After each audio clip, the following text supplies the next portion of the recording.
Hello, everybody. Welcome to the House of Common Sense. People have been asking me um, whether it's best to rent or to buy a house or condominium or whatever. Um, well, let me put it to you like this: you got to have a place to live. Okay. Um,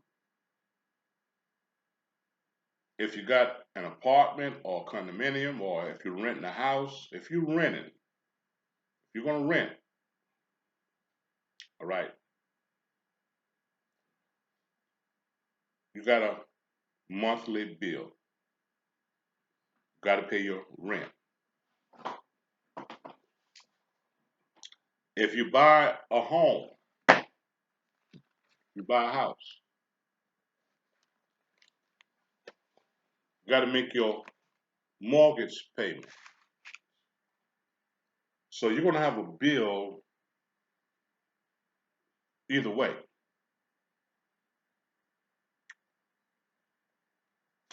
Now, I'm a country boy. I grew up in the country.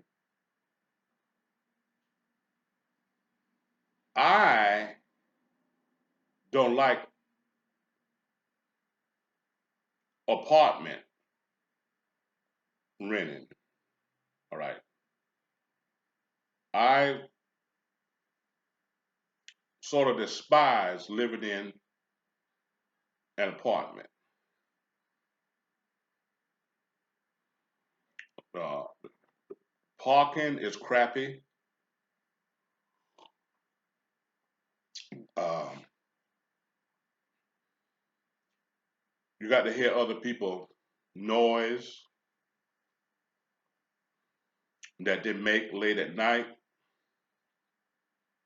Um, I never liked apartment, renting an apartment. Now, renting a house, you got a little bit more freedom. So I would say if you're going to rent, if you rather rent versus um, buying, I would recommend you buying a, you renting a house because you got a lot more freedom renting a house. Now, another thing that I would look out for if you're going to rent a house, um, make sure it's not under the homeowners association. All right, that um, I never did care that much about homeowners association. Uh, Neither one of my house that I bought was under homeowners association, but we'll get to that later on. So this is my advice. Um, if you're going to rent, I would recommend renting a house rather than an apartment. Now, if you want to buy a house, I'm gonna give you some of the basics that you might want to um, look into before you buy a house. And if you do buy, if you are planning on buying a house, I would not recommend you buy a house that is under the homeowners association. right? Now, homeowners association have some good points. To me, it's good and it's bad. All right.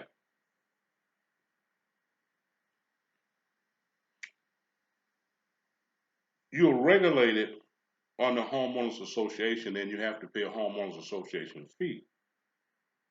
All right. You can't have no more than about two cars. Even if you are buying the house, you can't have about no more than about two cars. Um, you can't work on your car in your driveway. All right, other than putting some water in it or washing it. All right. Well, I'm old country boy. That wouldn't suit me because I want to change my oil in the driveway. Hmm? Yeah. See, that wouldn't suit me. You got to keep your grass cut.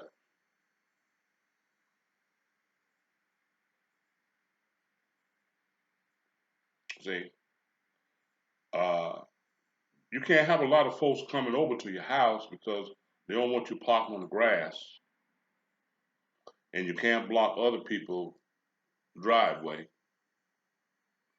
See?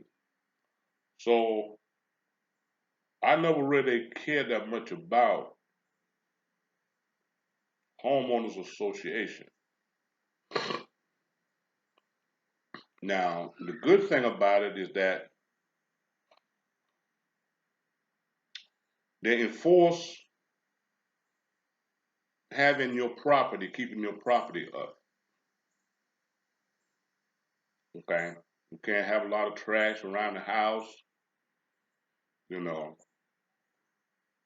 yeah, they enforce that. That's the good point about it because you got slouchy people um, that don't care how the property looks. So that's one of the good things that I like about homeowners association. But they regulate what you can do and what you can't do on your property that you're paying a mortgage on or you're renting. Uh, when you're getting ready to buy a house, all right, and you don't have cash money, you'll have to borrow the money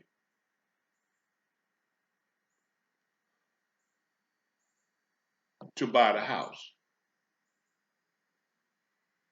Okay, first thing you need to understand. And then you have to pay for borrowing the money that they use to buy the house.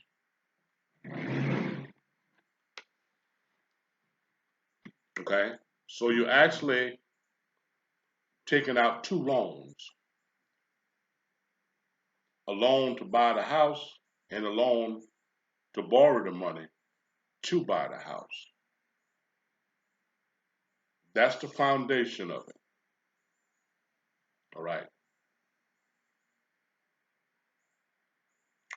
Whether you're buying the house from the actual owner or you're buying it through a second or third party.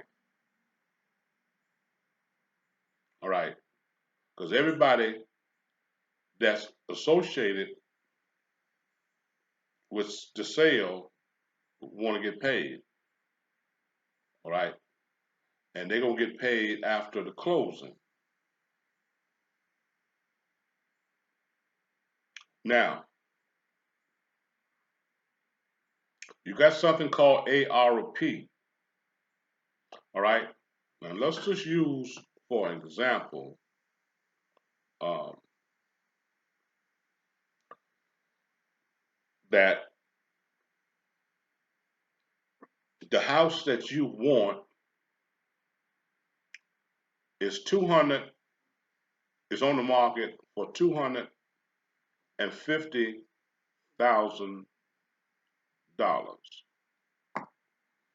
All right. Now, first of all, you got to have a job that is paying out enough money to be able to afford a house like that. If you ain't got the income, they won't sell you a house, $250,000 house. You got to have a $250,000 worth of income. Okay. And they're gonna calculate everything out to see whether or not your income can allow you to buy that house. All right. But if you do, and you can afford that, some people a lot of times when you're first time home buyer, some people buy too much house. All right. They want that 200 or $300,000 home, and they can make the payments, but it's more to making your mortgage payment. All right, when you're talking about trying to buy or own a house. All right, you got upkeep.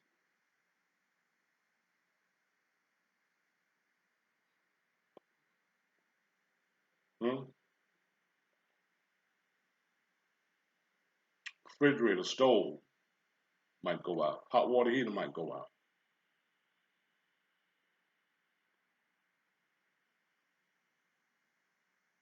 You know, so it's making the payment. It's not all that you have to be worried about when you buy a house. Yeah, you know, almost like buying a car. Some people buy too much car. All right, now you can't even afford to put a set of tires on the car. Similar to that. Excuse me. Now, ARP is annually percentage rate. You're going to pay a percentage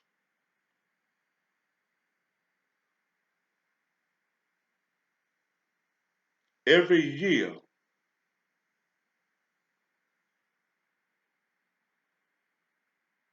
and that percentage is going to be the percentage of the note. All right, the note will be the total cost of the property. All right, all right. The house is $250,000. All right,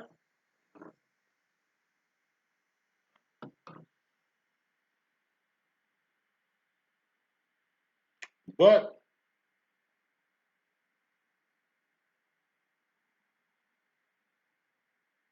your payment is not calculated on the $250,000. You got something else got to come into play. Homeowners insurance. You'll have to pay. Um, Taxes. If you're in a property tax paying state, that also be attached to your mortgage.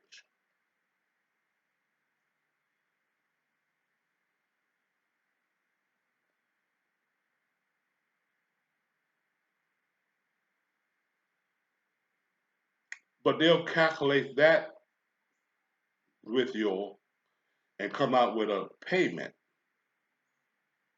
a monthly payment that you have to make, which would be your mortgage payment. Now, but right now we're gonna just figure the ARP on the $250,000. Okay.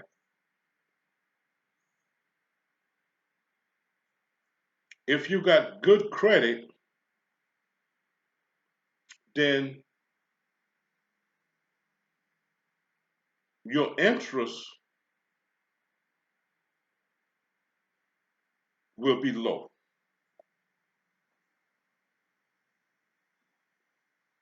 All right.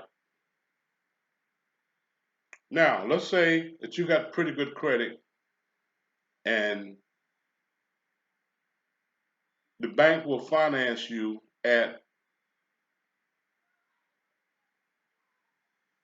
3.5%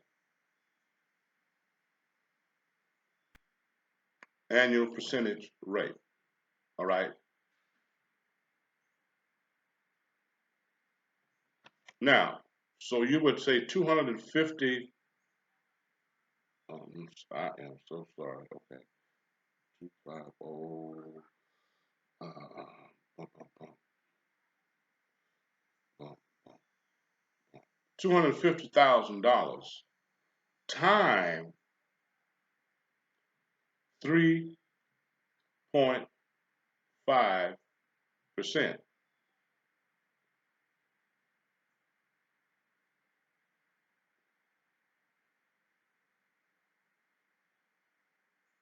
All right. Which would be $8,750.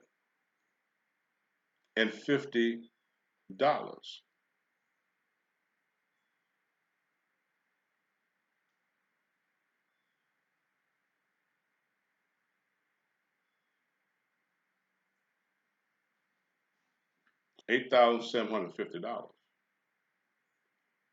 would be your annually percentage rate. Now, what did that mean? That means the interest on the money that you borrowed to pay for the house, that's how much it's going to cost you per year.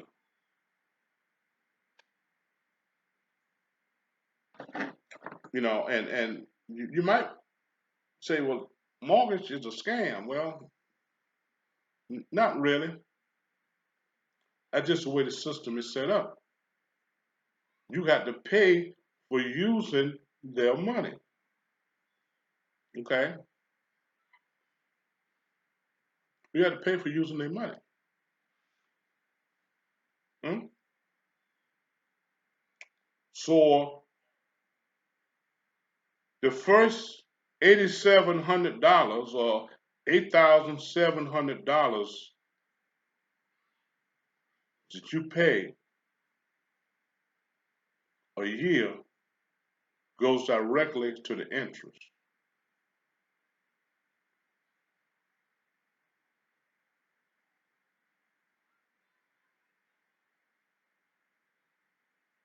And you're gonna pay that 87.50 every year for the life of that loan.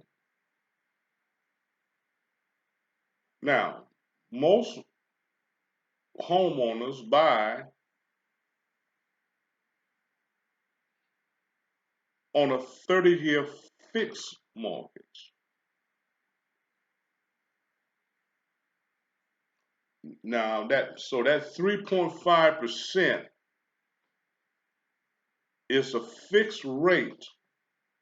It won't go up, nor will it go down.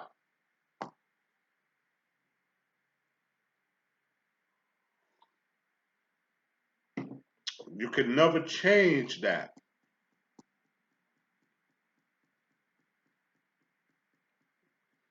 All right.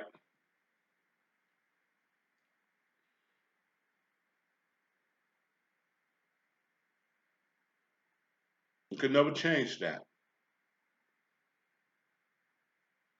So now, how much would you actually pay for a $250,000 home in 30 years? How much money would you have invested? All right. Now, 87.5,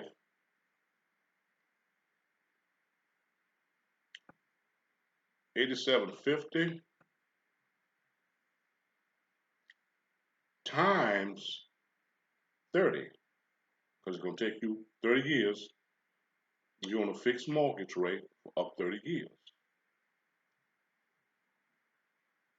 Would be $262,000. Hmm? Plus the principal,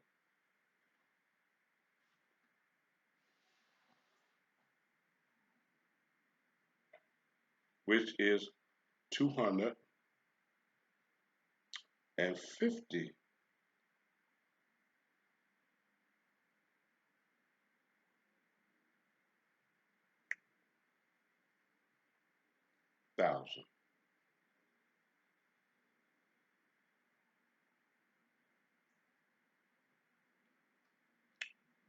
You'll pay back about $512,000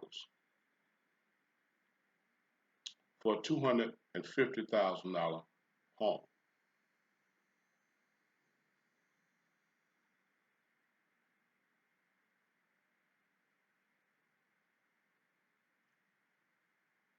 Why? Because of the interest. The interest is what kills you. The interest is going to be about almost as much as the principal.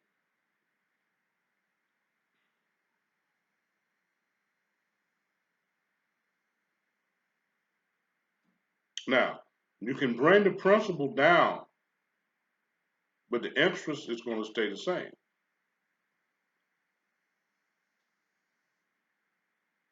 So a $250,000 house will probably cost you about $500,000 in the end. Now you can bring that price down some if you double up on your payments, but you got to tell them put it towards the principal and not the interest. Because see, the bank or the loan company they take the interest first.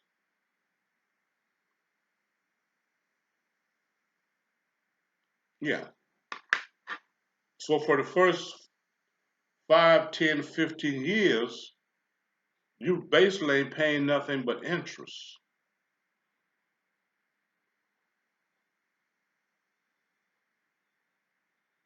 Cause they collect the interest first. Cause that's clear profit for them.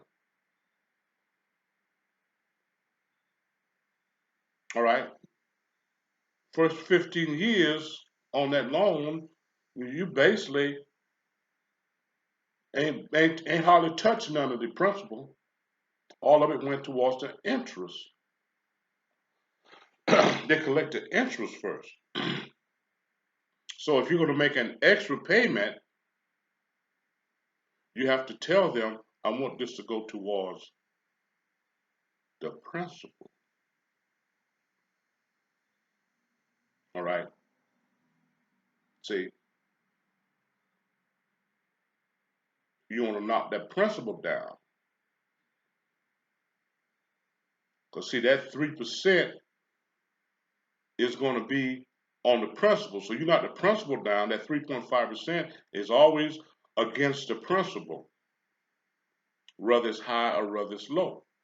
So the lower you cut the principal, all right, see, it's a difference between 3.5% of 250,000 versus 3.5% of 200,000.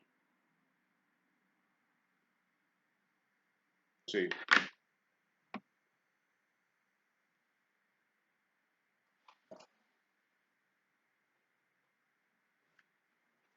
Yeah. See, then you get to pay your house off early if you can double up on your payments. You know. But that's basically the how how how the mortgage works. Interest is actually a percentage of the principal time the life of the loan.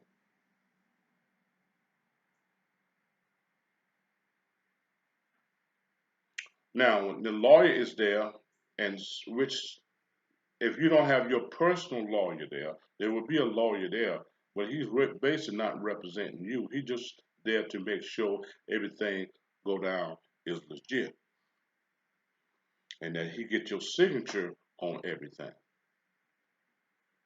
All right. Now you'll get a stack of papers like that at the closing.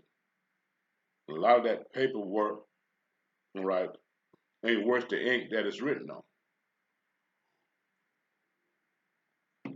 because none of it is in your favor. Mhm. The most important two documents in the whole deal is the note and the deed of trust,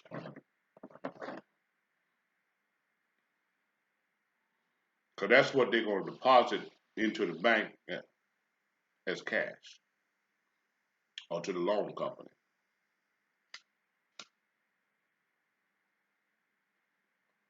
Yeah,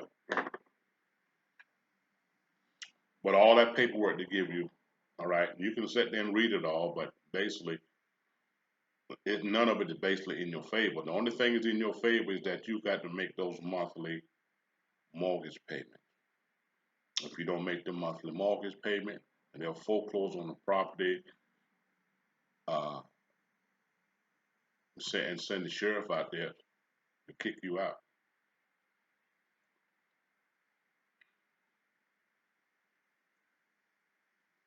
That's that's how it works. So renting and buying is similar, all right? And to a certain extent, it's a gamble, all right? Because on this $250,000 home that you're buying, all right,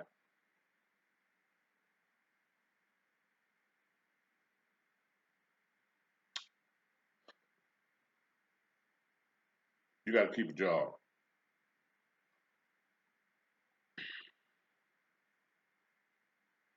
You got to keep a job. They don't care nothing about your hardship, right? They want them payments, just like your landlord. When you're renting, you don't care nothing about your hardship. You don't care if that you lost if you lost lose your job or not. You don't give a shit. Okay. He want that rent money every month. Okay. That loan company, that bank, hmm, mortgage holder, yeah. He want that money every month. All right. So if you have hardship and can't make your payment, they have no compassion on you. They'll kick you out.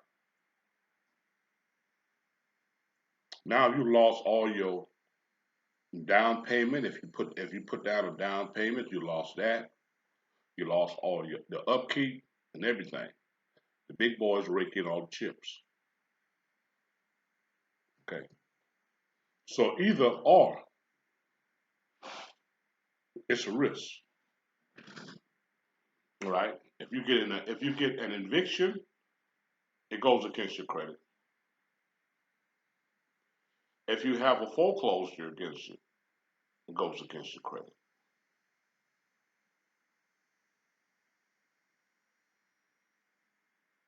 So you have to determine which way you want to go, whether you want to rent,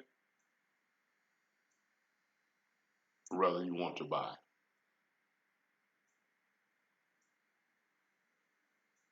You know, whether you want a $250,000 home, or whether you want one for 50,000, and you might have to put $50,000 worth of maintenance on it. What I did was I bought one for 25,000. All right, and as you can see, I'm still working on it. It's livable, yeah, but it's a roof over my head.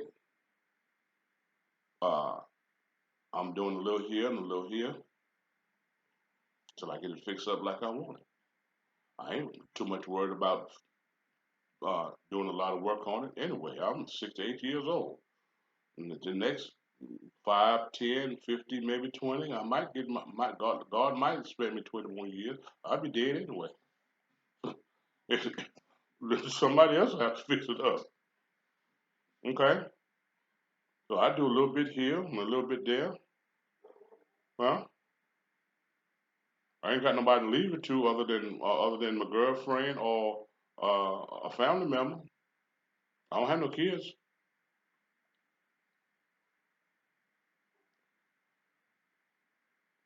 So it's a hard call, all right?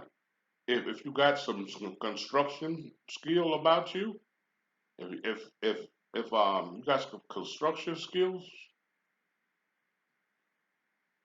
hmm, I'd buy an old house for about 40, 50, maybe 60,000 and fix it up. Hmm? That's what I do. See, I don't have no construction skill. I have to pay everybody. I have to pay people to come in and work for me. But shit, if you got construction skills, you're good to go. You don't have to buy. Cause cause the houses, and I'm gonna close with this. The houses that they're building today, that they're charging 250, $300,000 for, it's not worth it anyway. To be perfectly honest with you, all right. They got particle board on the side, particle board, 2x4s, and particle boards. All right. Particle board is not plywood. It looks like plywood, but it's not plywood. It's chips. All right. That they made a board out of. All right. He can't stand no water. Water, it'll give underwater. All right. Now, what's over that particle board is uh, vinyl siding. See, siding at one time used to be made out of aluminum. It's called aluminum siding. I don't even think they make aluminum siding anymore. It's all vinyl siding.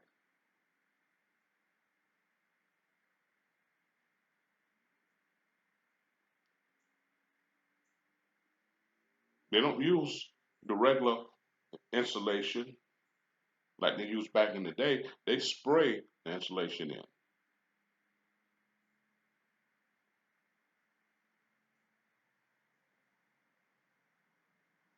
Yeah.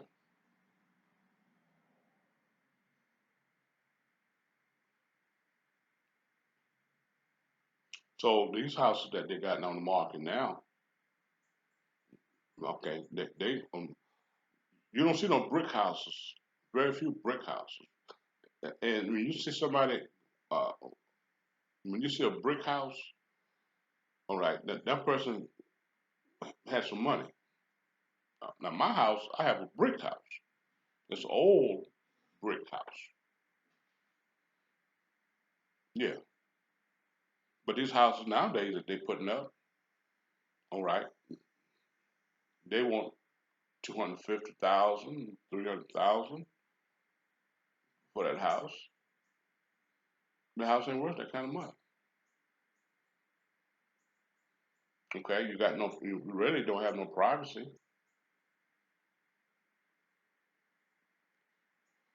Hmm?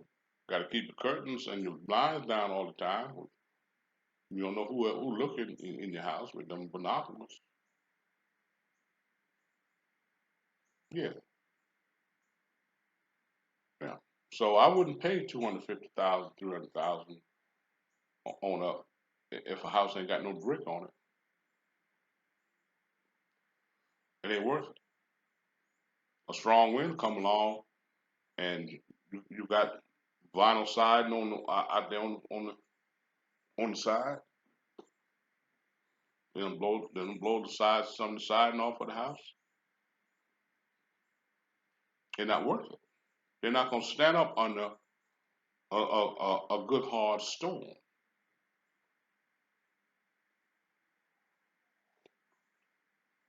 because they're not solid. All right, they're not solid. A lot of people bought these new houses and they wish they had it. The foundation is cracking.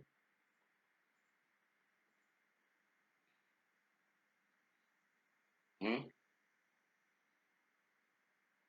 So you make the call,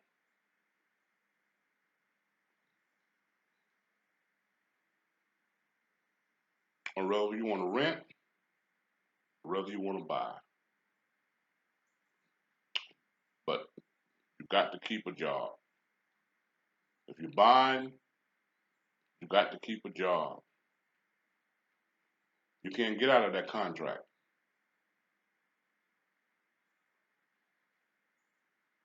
Hmm? Okay, a mortgage contract is a hard contract to get out from under. Now, when you're renting, you can always give your landlord a 30-day notice, 60-day notice. You're gonna move. Yeah, you can break the lease. All right, but you got to give notice. You can't just move out.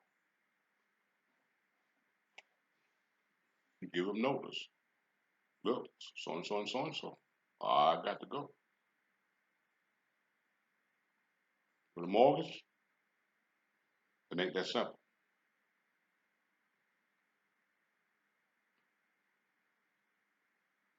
But the best thing you can do with a mortgage, if you run into hardship, is file a chapter 7.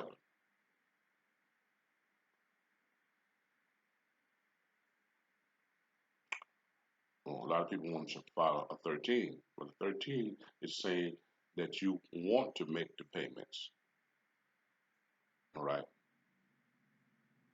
That you're gonna make some kind of arrangement to make the payments, but you can't make the full payment. You can make a partial payment, all right? See, but there's other bankruptcy where you're saying is I can't make this payment. Period. I want to keep my house, but right, I can't make the payments. So there it is, folks. Take it or leave it. Thank you for listening. Be blessed.